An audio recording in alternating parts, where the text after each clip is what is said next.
Hello students, welcome back to my channel science hub.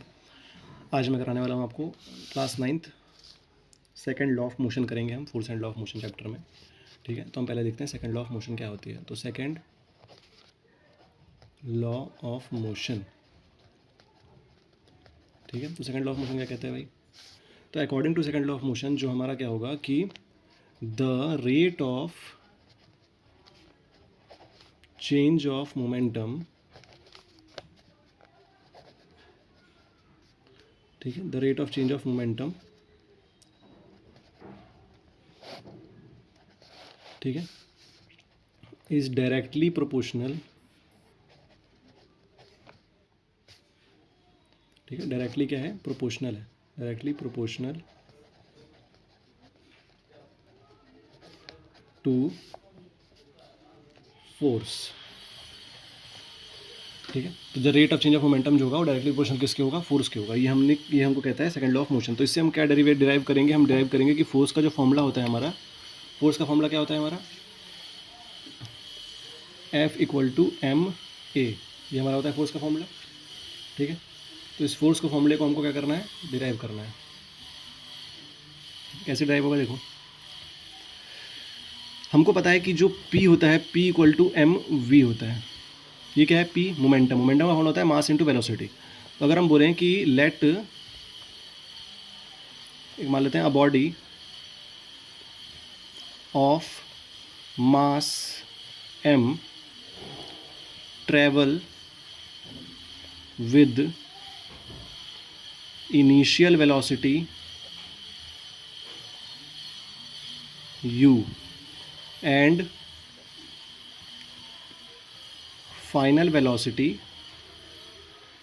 v। ठीक है, and acceleration इसका क्या है, a, then force applied will be F। समझ में आया कुछ। अगर मैं बोलूँ इनिशियल मोमेंटम, इनिशियल मोमेंटम क्या है,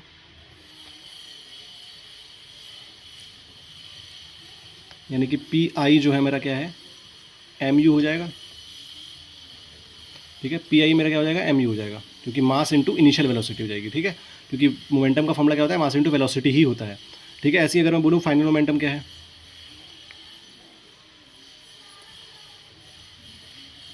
फाइनल मोमेंटम हमारा है P F equal to M V. फिर हम बोलेंगे चेंज इन मोमेंटम क्या होगा, चेंज इन मोमेंटम, अभी पता लग जाएगा आपको, इतनी सारी चीज़ें हम निकाल के हो रहे हैं। चेंज इन मोमेंटम निकलता है मेरा फाइनल में से, अगर मैं इनिशियल मोमेंटम को माइनस कर दूँ तो यानी कि अगर मैं M V minus M U कर दूँ तो मेरा चेंज इन मोमेंटम निकलेगा, जिसको मैं एम वी माइनस यू भी लिख सकता हूँ। फिर मैं निकालूंगा rate of change of momentum, rate of change of momentum.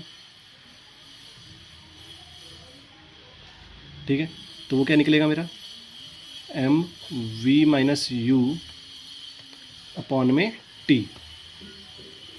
किसी भी चीज़ का रेट निकालने के लिए इसको टाइम से डिवाइड करना पड़ता है। तो पहले मैंने चेंज इन मोमेंटम निकाला, फिर मैंने रेट निकाला। ये सब हम क्यों कर रहे हैं, क्योंकि हमने जैसी डेफिनेशन लिखी थी कि सेकंड लॉ ऑफ मोशन क्या होता है, the rate of change of momentum is directly proportional to force. तो अगर मैं rate of change of momentum निकालूंगा तभी तो मैं उसको फोर्स के डायरेक्टली प्रोपोर्शनल कर सकता हूँ। ठीक है, तो यानी कि मेरा एफ जो है वो डायरेक्टली प्रोपोर्शनल है किसके, M V minus U upon में टी के।